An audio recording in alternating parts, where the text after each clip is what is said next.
Hello. I had just a few minutes, and so I thought I'd jump on live. It's been a couple of weeks since I wrote an update, and really since I gave a proper update about what's happening in the RGV. Part of it is we've been so busy, and so by the time I get home from the day, I am just I don't have any more brain cells. I don't have any more words, no more sentences. Used my words quota for the day. So I thought today I'm going to get up before our first meeting and just share with you what God's doing in the Rio Grande Valley. Some of you guys, you are partnering with us in prayer, you're partnering financially. And so I know I want to give an update and need to give an update. And the testimony of what God's doing here is so overwhelming. We really need to be scribing it every day. It's astounding what's happening here in the Rio Grande. So if you've been tagging along with us, praying with us, you know that there's a word in the Rio Grande Valley that has absolutely captured our heart, which was released about 30 years ago from a man, a prophetic man here in the Rio Grande Valley. And it's been prayed for many years. I heard it about 4 years ago, and I teased that man who's still here that this word has ruined my life, of course, in all of the best ways. But the word is 1 million souls will be swept into the kingdom from Brownsville to Laredo, on both sides of the river. Brownsville to Laredo covers about a 250-mile stretch of the border of the U.S. and Mexico on both sides of the river. So 1 million souls will be swept into the kingdom from Brownsville to Laredo on both sides of the river. In the last 4 years, we've come here. We just felt like it was our assignment to help midwife the Rio Grande Valley into this word. And so we've got the stadium in McAllen. We'll be doing a stadium gathering on February 29th, which is leap day, leap year. And we'll be doing that in just about 30 days. So there's just been so much to pull together. But the testimony of what God's doing is astounding. We have governmental leaders coming together from city to city to city. We have I think we're close to 200 pastors at this point who are linking arms. This is the English-speaking churches in the Rio Grande Valley, and also now the Spanish churches. Today, we're actually, in just a few minutes, I'll be headed out to a meeting where over 100 Hispanic pastors and leaders will be joined to hear this vision and throw themselves into it. They're like a wildfire. The Spanish-speaking churches on the English side of the border are like a wildfire. We're shooting to get 100 pastors who pastor in Mexico. There's some issues with how to cross the border and doing all this, but we're believing that they'll be able to cross for this day and be with us. And so we know that this word is inclusive to two nations, two cultures being swept into a great move of God, and we're just seeing favor and favor and favor and favor. Well, a couple weeks ago, we had our first pastors and leaders breakfast, and there's been some pictures posted of that. 140 pastors and leaders weeks ago. We had a regional prayer gathering. The young people who are jumping into this, it's astounding. We have about, I don't know what our numbers are, somewhere between 10 and 15 young interns, unpaid interns who we just said, hey, we need help, who wants to throw their hand in with us.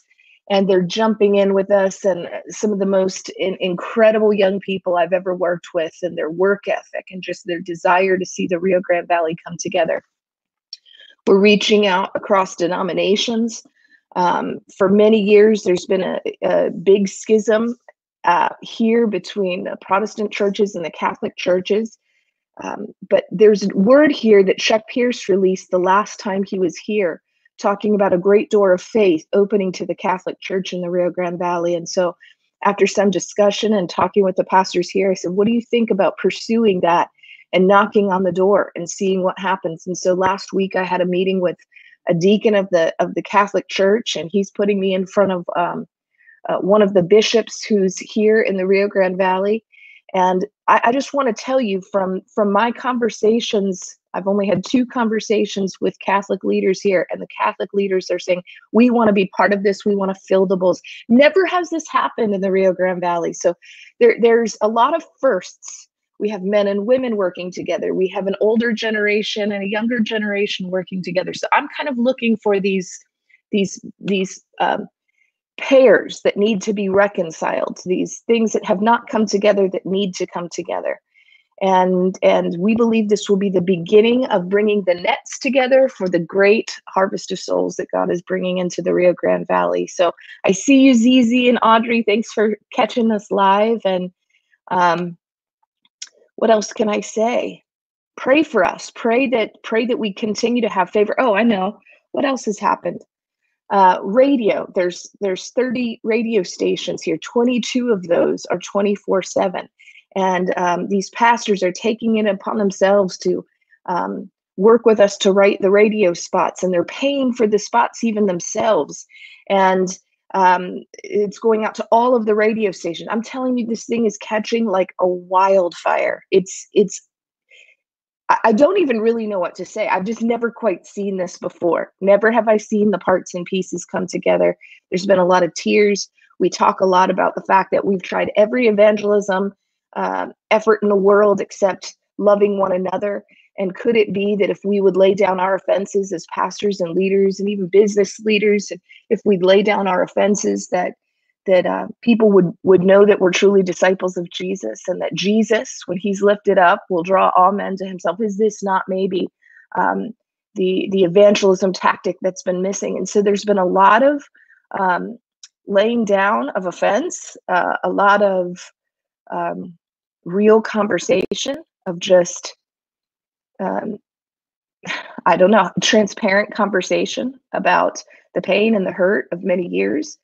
There's been a lot of conversation of, carrying big words and big promises, but not seeing those promises, and how that is, there's a phrase in the Bible, hope deferred makes the heart sick. But there's a second part to that verse, which I can't quote perfectly yet, but it's like, a vision fulfilled is something, something, something. So I always focus on, or have focused on the first part. Hope deferred makes the heart sick. But when a vision is being fulfilled, it makes the heart glad. And really, that's what's happening here. We need you to pray. We are definitely on the front lines. Today, Larry and I are crossing into Mexico for the first time to already meet some pastors over there who are doing incredible work. They started a church there out of the garbage heaps, and God has blessed it, and it's grown, and there's a ministry school there. We have talks coming of another stadium. We're gathering on the other side of the border in 2 different cities, Reynosa and Matamoros. So this is explosive, and we really need your prayers. The last time we did stadium gatherings like this were in Mexico. There was so much pushback, and the counsel I got even at the time was, you need more intercessors. You need more people to cover what you're doing. And so here's my appeal to you. I'm really asking you, join us in prayer. I'm asking you to consider fasting with us. I think on February 9th, I might have my dates wrong, but we're going to be launching a 21-day fast headed all the way into the event on the 29th. So we need you. We love you. We can't do this without you. I'm going to pop up this little banner. If you would like to partner with us, head over to my website, leahramirez.com. We all of the money that we're raising here is going straight into the stadium gathering. So the way we are sustained as a family is through your monthly support and through your gifts, and we so appreciate it. And so I kind of feel like Paul, who says, I'm asking these people to sustain me so that I can pour out here. But that is what I'm asking you. You know us. You've known us for many years. You know our track record, hopefully, in the faith, and in all humility, we just cannot do what we're doing without your financial support, without your giving, and without your love, and without your prayers. So please consider partnering with us. We feel like we're in the most historic, unusual, amazing season of our lives, and it would be an honor to partner with you. I love you guys. And I'm jumping off. We're headed out to a meeting. Larry just pulled the car up, so I'm going to jump in there and pray for this meeting we've got just in the next few minutes. 100 Spanish-speaking pastors on the U.S. side of the border are catching the vision, and this is going to fly like wildfire. I love you, and I'll see you soon. Bye.